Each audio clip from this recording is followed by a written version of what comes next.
Hello guys, आप सब कैसे हैं। आई होप आप सब ठीक होंगे और मैं आशा करती हूँ आप सब बहुत अच्छे होंगे। तो आप सभी का स्वागत है आपके यूट्यूब चैनल में।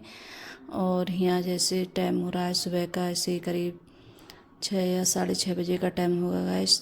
और यहाँ मेरे सबसे पहले किचन से ही काम होते हैं शुरू। और यहाँ जैसे कई दिन हो गए थे तो उनके पापा पालक लेके आए थे, तो कुछ तो बना ली थी और कुछ रह गई थी बनाने के लिए। तो वही उसका साग बनाऊंगी। और जो मैंने अब जैसे मसल जो उस टाइम पे आती है हरी मेथी, तो वही मैं जैसे ज़्यादा सी मंगा के उसके लिए सुखा लेती हूँ। तब इसके थोड़ी सी वो भी मैंने जैसे साग फुला दिया था पहले ही, तो वो भी जैसे फूल गई थी अच्छे से। और मैं जब जैसे ठंडी में हर बार जैसे जब आती है मतलब मेथी होती है कच्ची वाली, तो उसके लिए ज़रूर सुखा लेती हूँ घर पे। और सुखाने के बाद में फिर उसका जैसे अब आते हैं तो साग वगैरह बना लोगे। अब तो मिलेगा नहीं साग हो जैसे कुछ हरा, पालक तो मिल जाता है लेकिन मेथी नहीं मिलती है। तो उसी में डाल के बस बना लेती हूँ मैं, मेथी में डाल के। और ये मतलब साग सुखा लो तो बहुत अच्छा होता है और खाने में भी बहुत अच्छा लगता है। तो वही मैंने जैसे साग, और बच्चे जैसे कई दिन से बोल रहे थे, बच्चे भी और अंकुर के पापा भी बोल रहे थे कि वो साग सुखाया है तो किसी दिन बना लेना। तो मैं सोच रही थी और दिन तो किसी दिन टाइम नहीं मिल पाता है। तो मैंने जैसे रात से ही प्लान कर लिया था कि सुबह में मैं साग बनाऊंगी। और थोड़ा मुझे जैसे जल्दी भी उठना है, तो सुबह के तो जो काम होते हैं जल्दी जल्दी झाड़ू वगैरह लगाई थी। झाड़ू लगाने के बाद में तो वही मेरा काम होता है गेट पे पानी वगैरह डालना। तो फिर उसके बाद में फिर यहाँ आई हूँ, जैसे साग भी रख दिया था मैंने बनने के लिए। आलू वगैरह छीले थे मैंने, और आलू काफ़ी टाइम लग जाता है आलू छीलने में। और इस टाइम अब ऐसे आलू आ रहा है तो वो जैसे छिलने में नहीं आते हैं आलू अच्छे से, तो काफ़ी टाइम लग जाता है। तो अर्पिता भी उठा ली थी मैंने। तो कुछ अर्पिता ने और कुछ मैंने, दोनों ने हमने जल्दी जल्दी मतलब आलू छीले थे। फिर उसके बाद में मैंने बनने रख दिया था साग। तो थोड़ी चटनी डाली थी मैंने सूखी वाली। और यहाँ जैसे लहसुन है और नमक डाल के जो चटनी बनाती हूँ लहसुन की, मतलब थोड़ी मतलब लहसुन मोटा मोटा रखती हूँ। फिर और मिर्च वगैरह जैसे इसी में जैसे काट लेती हूँ मोटी मोटी, तो उसी तरीके से साग छौंकती हूँ मैं। तो इस तरीके से जैसे साग बनाते हैं तो बहुत अच्छा लगता है खाने में और टेस्टी भी बहुत ज़्यादा लगता है। और जैसे मतलब काट के लहसुन डालते हैं तो वो ज़्यादा मतलब उसके वो हो जाते हैं तो वो इतना ज़्यादा अच्छा नहीं लगता है, कतीरे से अलग अलग रहते हैं। और ये अच्छे से जैसे मिल जाता है पीस के डालो तो थोड़ा थोड़ा हल्का ऐसे ही। और तो देखिए साग है कितना अच्छा लग रहा है, और ऐसा ही लग रहा है कि जैसे मतलब आता है सर्दियों में मेथी आती है कच्ची वाली, तो उसी की तरह बनाए। और ये जब बनाओ तो वैसा ही बनता है और खाने में भी बहुत अच्छा लगता है। तो हर साल है जैसे मैं इसके लिए सुखा के रख लेती हूँ, तो जब भी जैसे मन करता है बच्चों का या हमारा उनका, तो हम बनाती हूँ ज़रूर मैं ये वाले साग को। तो ये साग है। फिर उसके बाद में मैंने यहाँ बना रही हूँ पराठे। तो मैंने जैसे अर्पिता से बोला था कि रोटी खाएगी क्या पराठे, तो बोल रही थी कि मैं पराठे खाऊंगी साग से। तो उसके लिए जैसे पराठे बनाए हैं मैंने। और कोई भी चीज़ है जैसे पराठे से ज़्यादा अच्छा लगता है साग, और या चावल की रोटी हो उससे भी अच्छा लगता है। तो चावल का आटा था नहीं मेरे पास में, जैसे ख़त्म हो गया चावल का आटा। तो चावल तो रखे हैं जैसे पिसने के लिए, लेकिन किसी दिन भेजूंगी अंकुर के पापा के लिए, तो पिसवा के लेके आएंगे वो चावल। और जैसे चावल बूझ भी रहे थे कि चावल का आटा नहीं है, तो मैंने आटा नहीं है ख़त्म हो गया है तो पिसवा के लेके आना। तो यहाँ अर्पिता भी जैसे तैयार होकर आ गई है और उसने अपना लंच जैसे पैक कर लिया था ले जाने के लिए। तो मतलब खा कर भी गई थी और लेकर भी गई थी। तो 2 पराठे, और अंकुर को मैंने कई बार बताया है कि अंकुर जैसे मतलब वो अभी जैसे इस टाइम में जैसे खाकर नहीं जा रहा है, तो बस अपने मतलब मैं उससे बोल भी रही थी खा ले थोड़ा बहुत, तो उसने नहीं खाया था। और अर्पिता ने जैसे खाया साग और पराठे वगैरह उसने खाए थे। और सचिन भी जैसे कल स्कूल नहीं गया था तो बोल रहा था कि अब इस टाइम है जैसे पढ़ाई वढ़ाई ज़्यादा नहीं हो रही है स्कूल में, तो इस वजह से नहीं गया है वो स्कूल। तो अब 2-4 दिन से वो नहीं जा रहा है स्कूल के लिए, और जब वो जाता है तो उसी की ज़्यादा जल्दी होती है। तो अब इस टाइम में जैसे नहीं जा रहा है। तो यहाँ जैसे आप लोगों से बात करते करते,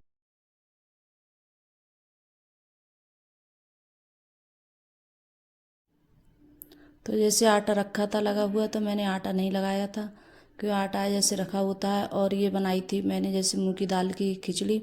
और ये थोड़ी मतलब इस पतली पतली बनाई थी मैंने, थोड़ी पानी वाली ज़्यादा करके। तो जैसे अंकुर का भी मन होता है तो बोल रहा था कि मेरे लिए यही बना दो, तो बस वही बनाई थी उसके लिए।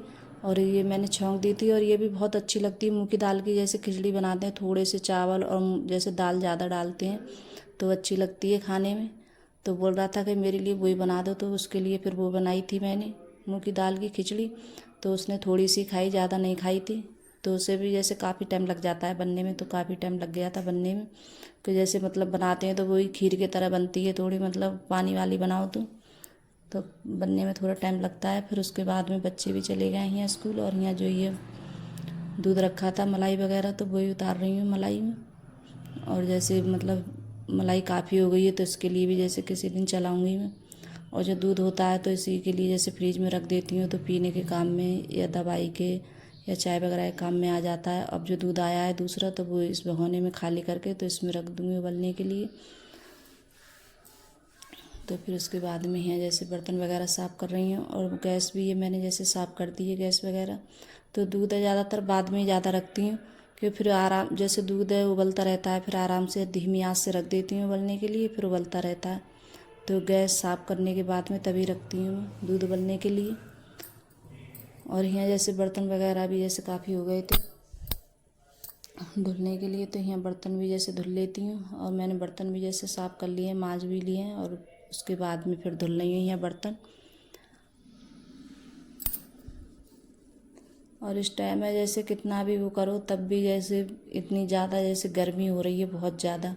और गर्मी की वजह से थोड़ा जैसे मन भी नहीं होता है काम करने का, लेकिन काम तो करना ही पड़ता है इतनी गर्मी में। और सबसे ज़्यादा किचन में बहुत ज़्यादा गर्मी लगती है। और बर्तन भी जैसे खड़े होकर धो तो पसीना ही पसीना हो जाता है। और गैस पे कोई काम करते हैं तब भी बहुत ज़्यादा जैसे गर्मी वगैरह हो जाती है। और फिर उसके बाद भी मैंने उधर तो जैसे पोंछा लगा दिया था, और इधर कर रही हूँ धुलाई। तो ये भी जैसे, और बच्चे हैं पता नहीं कितना भी साफ रखो फिर भी जैसे मतलब छींटे वगैरह जैसे ब्रश वगैरह करते हैं तो छींटे उधर से उधर देते ही रहते हैं बच्चे। और कितना भी वो कहो तब भी नहीं मानते हैं। और अभी इतना जैसे, तो इसके भी लिए साफ़ कर देती हूँ मैं। तो कुछ मैंने थोड़ा सा जैसे सरफ वगैरह ले लिया था, और थोड़ा हार्पिक से मैंने साफ़ कर दिया है अच्छे से। और इधर तो ज़्यादातर अब इस टाइम में जैसे धुलाई ज़्यादा कर रही हूँ, और पोंछा जैसे बहुत कम लगा रही हूँ। तो कभी जैसे लगा देती हूँ, कभी नहीं लगाती हूँ। तो धुलाई वगैरह कर देती हूँ जब मेरे पास में टाइम होता है, तो इधर जैसे धुलाई कर देती हूँ।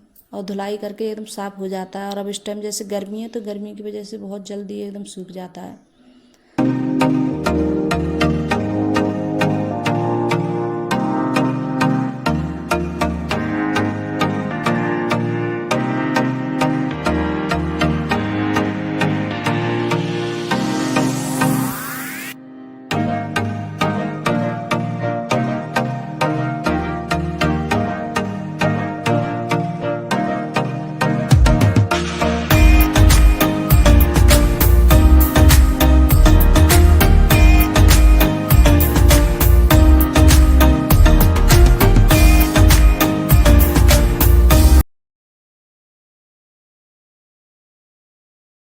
था तो पोंछा धो रही हूँ। और यहाँ बाल्टी इसमें बेसन रखा था, तो बेसन जैसे ख़त्म हो गया, तो ये भी बाल्टी धुल के रख देती हूँ। अब दाल वगैरह मंगाऊंगी तब जैसे पिसवाऊंगी। और बेसन है मैं घर पे ही पिसवाती हूँ, जैसे दाल मंगा के सुखा कर अच्छे से। तो अगर गाइस वीडियो अच्छी लगी हो तो लाइक करना, कमेंट करना और सब्सक्राइब करना, और सभी दोस्तों में शेयर करना। और छोटा सा वीडियो आप लोगों को कैसा लगा मेरा, अगर वीडियो पसंद आ रही हो तो अपने दोस्तों में ज़रूर शेयर करना गाइस। और यहाँ ये बाल्टी है, जैसे इसी में बेसन रखती हूँ मैं ज़्यादातर। और इसमें जैसे ख़राब भी नहीं होता है बेसन, और कोई कीड़े वगैरह कुछ भी नहीं पड़ते हैं। तो जब भी मैं पिसवाती हूँ तो इसी बाल्टी में रखती हूँ, और पूरे जैसे बाल्टी भर के पिसवाती हूँ ये बेसन। जैसे दाल मंगाती हूँ मैं तो ये पूरी बाल्टी भर जाती है बेसन से, तो अच्छे से मतलब चलता है काफ़ी दिन के लिए, और ख़राब भी नहीं होता है जो घर का बेसन होता है। और जैसे हम मोल वाला लेते हैं तो वो बहुत जल्दी ख़राब हो जाता है, उसमें कीड़े वगैरह पड़ जाते हैं।